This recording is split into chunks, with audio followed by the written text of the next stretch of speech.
Good morning students. कल हमने बात की थी संगीत रत्नाकर के 2 अध्याय के बारे में। पहला अध्याय स्वर अध्याय, उनका दूसरा अध्याय राग विवेक अध्याय। उसमें रागों के बारे में बताया, पहले वाले में स्वर के बारे में बताया कि पंडित शारंग देव ने जो ग्रंथ 1250 के उत्तरार्ध में बाद में लिखा है, उसके अंदर पहला जो उसका अध्याय है स्वर अध्याय, उसमें स्वर के बारे में पूरा उन्होंने वर्णन किया है कि स्वर कैसे अस्तित्व में आए, कैसे बना, उसके कितने भेद होते हैं, स्वर से ग्राम मूर्छना आदि कैसे बनते हैं, ये उसमें बताया। और दूसरा अध्याय जो राग विवेक अध्याय तो उसमें बताया कि रागों के बारे में कि राग कहाँ से आए, राग जातियों से आए, जाति से 30 ग्राम राग पैदा हुए, ग्राम राग से उपराग पैदा हुए, भाषांग राग, रागांग राग, और फिर राग वर्गीकरण पैदा हुआ, और उसमें राग रागिनी भी पंडित शारंग देव ने भी उनको भी माना है। और उसी के आधार पर उन्होंने 10 विधि राग बनाए, जिसमें मार्गीय देश संगीत के बारे में। आज बात करते हैं तीसरा अध्याय। तीसरा अध्याय है पंडित जी का, इसको जाना जाता है प्रबंध अध्याय।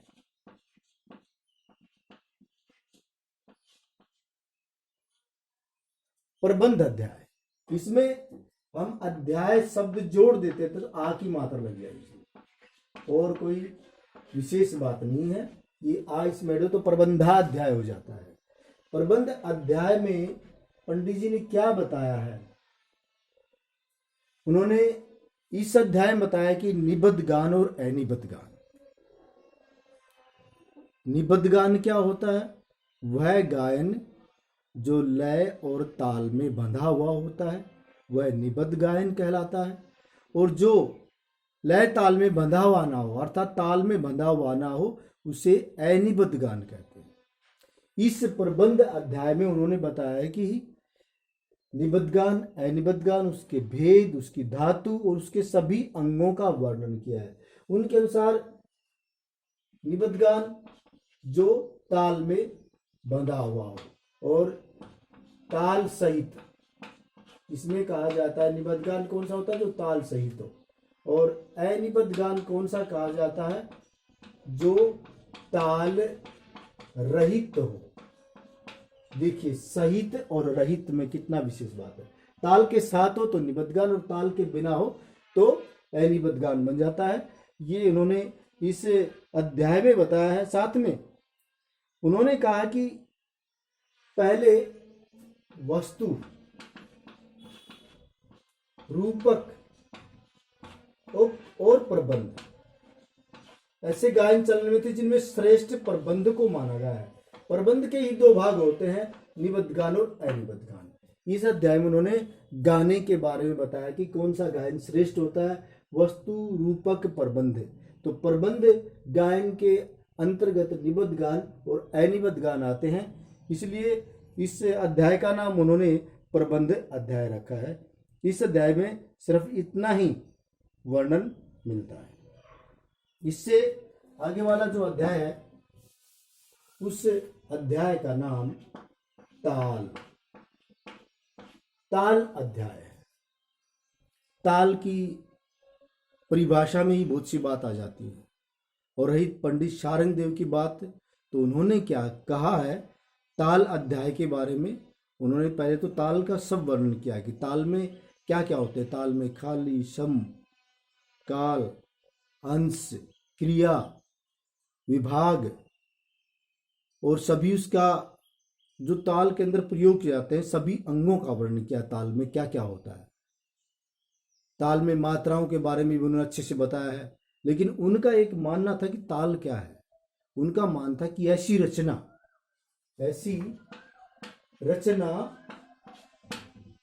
जिसमें गायन प्लस वादन प्लस नृत्य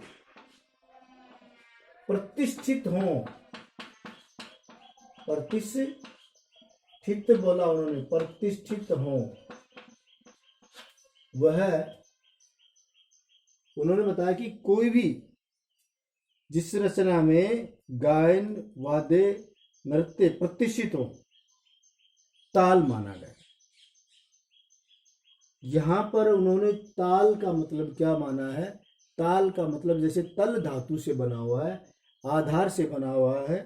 ताल का मतलब व्यवस्थित करना, आधार देना, स्थापित करना। इसमें ताल की जो डेफिनेशन पहले मैं बताऊँ, ताल क्या है? आधार है, बेस है, संगीत का बेस है। ताल के बगैर ना तो गायन हो सकता है, ना वादन हो सकता है, नृत्य हो सकता है। तीनों कलाएं ताल के अधीन हो। ये तीनों कलाएं किस में समाई रहती हैं? ताल में, या समझ ताल इनमें समाया हुआ रहता है। बिना ताल के ना तो गायन हो सकता है, ना वादन हो सकता है, ना नृत्य हो सकता है। इस अध्याय में उन्होंने इसी बात पर जोर दिया है कि ताल संगीत का प्राण है, ताल संगीत का बेस है, आधार है, स्तंभ है। इस अध्याय में उन्होंने यही बताया है। साथ में उन्होंने बताया कि ताल से संबंधित उन्होंने और भी कई बातों पर प्रकाश डाला है। खाली, ताली, सम, विभाग, मात्रा, और उसमें जो उसके अंश भी होते हैं, काल भी होती है, क्रिया भी होती है। ताल की गति, काल, क्रिया सब के ऊपर निर्भर करती है। इस अध्याय में उन्होंने ताल के इन अंगों पर प्रकाश डाला है। देखिए, वैसे तो पंडित शारंग देव की पूरी पुस्तक का एक अध्याय भी बताने लग जाएं तो एक अध्याय में भी 2-2, 3-3, 4-4 घंटे गुजर जाएंगे, सिर्फ एक ही अध्याय में। अपने सिलेबस के आधार पे इसमें संक्षेप वर्णन दिया गया है, सार दिया गया है। तो तीसरा अध्याय कौन सा? चौथा, ये होगा 5वां अध्याय का वाद्य अध्याय। वाद्य अध्याय। इस अध्याय में पंडित शारंगदेव ने बताया कि जो वाद्य यंत्र होते हैं, वैसे अगर हम उनको काउंट करेंगे तो लाखों की संख्या में चले जाएंगे, लेकिन उन्होंने सीधा नियम अनुसार बांध के बता दिया कि वाद्य अध्याय 4 प्रकार के होते हैं। हमारे देसी भाषा में 3.5 प्रकार के बताते हैं। खाल के बने हुए, तार के बने हुए, हवा के बने हुए, और आधा इसको माना जाता है करतल को, जो आपस में टकरा के बजाई जाती है। 3.5 बाजे बताए पहले। हमारा एक पिंगल शास्त्र है, उसके अंदर जिक्र आता है कि वाद्य यंत्र 3.5 प्रकार के होते हैं, लेकिन संगीत के सिलेबस में ये वाद्य यंत्र 4 प्रकार के माने गए हैं। नंबर 1, सुशिर वाद्य यंत्र। सुशिर का मतलब हवा से बजने वाले यंत्र। इसमें बांसुरी, शहनाई, हारमोनियम जो हवा से बजाए जाते हैं, बीन, नफीरी, किलाट वगैरह सभी हवा से बने हुए वाद्य यंत्र। और दूसरा आता है इसमें अवनद। ये शब्द थोड़ा सा अलग सा लगता है। अवनद का मतलब संस्कृत में क्या होता है? चमड़े से बने हुए, चमड़े से बने हुए वाद्य यंत्र, अर्थात जो खाल से बने हुए वाद्य यंत्र हैं। उसमें ढोलक, तबला, पखाउज, मंजीरा, भांति भांति के वाद्य यंत्र बने हुए हैं, उनको अवनद वाद्य यंत्र कहा जाता है। और तीसरे में आते हैं तत्व वाद्य यंत्र। तत्व का मतलब तार से बने हुए, जो वाद्य यंत्र तार से बने हुए हैं उनके बारे में जिक्र, जैसे सितार, गिटार, वीणा आदि आदि बहुत से वाद्य यंत्र से तार से बने हुए हैं। एक तारा भी है, तानपुरा भी है। और चौथा बताया उन्होंने घन वाद्य यंत्र। घन का मतलब यह होता है आपस में टकराकर, आपस में टकराकर या फिर चोट से अर्थात आघात से जिन वाद्य यंत्रों में आवाज उत्पन्न की जाती है, जिनमें चोट से आवाज उत्पन्न की, चोट से तो वैसे सभी में होती है, चोट और घर्षण के बगैर कोई ध्वनि पैदा ही नहीं हो सकती है, ऐसा आहतनाद के अंतर्गत आता है। लेकिन घन वाद्य यंत्र ऐसे इंस्ट्रूमेंट जो आपस में टकरा के बजाए जाते हैं, झांझ होता है, मंजीरे होते हैं, और खड़ताल होती है जो आपस में यूं करके बजाई जाती हैं, और साथ में ताली भी, इसको भी करतल भी बोलते हैं। आपस में ताली बजाना, कव्वाली में ताली बजाना भी वाद्य यंत्र के अंतर्गत आता है, घन वाद्य यंत्र। तो पंडित जी ने इस अध्याय में, पंडित शारंग देव ने संगीत रचना करके इस वाद्य अध्याय में 5वां जो अध्याय, उसमें 4 प्रकार के वाद्य यंत्रों को बताया है। सुशिर वाद्य यंत्र, हवा से बने हुए वाद्य यंत्र जिसमें हवा प्रयोग की जाती है, हारमोनियम, बांसुरी, नफीरी, बीन, सहनाई आदि आदि अनेक वाद्य यंत्र हैं जिनके अंदर हवा का प्रयोग किया जाता है। दूसरे वाद्य यंत्र अवनद वाद्य यंत्र जो खाल व चमड़े से बनाए जाते हैं। ढोल, ढप, पखाउज आदि। ढोल हो गया, ढप हो गया, पखाउज हो गया, मृदंग हो गया, तबला हो गया, ये सभी चमड़े से बने अवनद वाद्य यंत्र की श्रेणी में आते हैं। तीसरे वाद्य यंत्र तत्व वाद्य यंत्र, अर्थात वो वाद्य यंत्र जो तार से बने हुए होते हैं, जिनमें सितार, गिटार, इकतारा, तानपुरा आदि वाद्य यंत्र तत्व वाद्य यंत्र के अंतर्गत आते हैं। चौथा आता है घन वाद्य यंत्र। ऐसे वाद्य यंत्र, ऐसे इंस्ट्रूमेंट, ऐसे म्यूजिकल इंस्ट्रूमेंट जो आपस में टकरा करके बजाए जाएं, उनको घन वाद्य यंत्र कहा जाता है। इस प्रकार इस अध्याय में, पहले अध्याय में प्रबंध अध्याय, प्रबंध में क्या है, उसमें निबद्ध गान और अनिबद्ध गान के बारे में बताया गया है। निबद्ध गान जो ताल सहित हो, अनिबद्ध गान जो ताल रहित हो।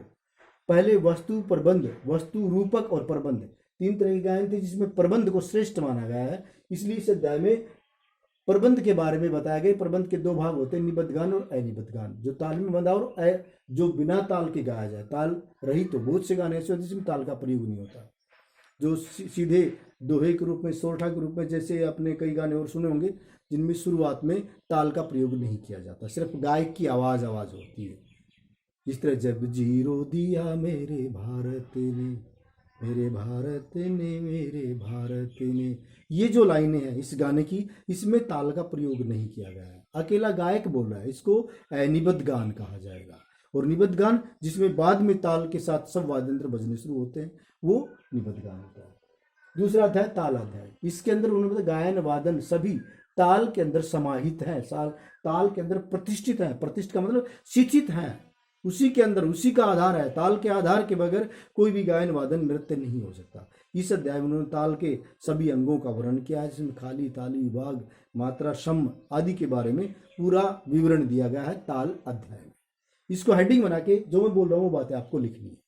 और तीसरा पॉइंट वाद्य अध्याय। इस अध्याय में उन्होंने 4 प्रकार के वाद्य यंत्रों के बारे में बताया है, सुशिर, अवनद, तत्, घन। ये इस 5वें अध्याय तक मैं आपको बता चुका हूँ। 5वां अध्याय वाद्य अध्याय, उसके बाद 6ठा अध्याय नर्तन अध्याय है, और 7वां अध्याय परिकीर्ण अध्याय है। इतने ही 7 अध्याय इसमें दिए गए हैं, मुश्किल कुछ नहीं है। इतनी तैयारी आप अच्छे से कीजिए, बाकी का काम मैं कल करूँगा। धन्यवाद।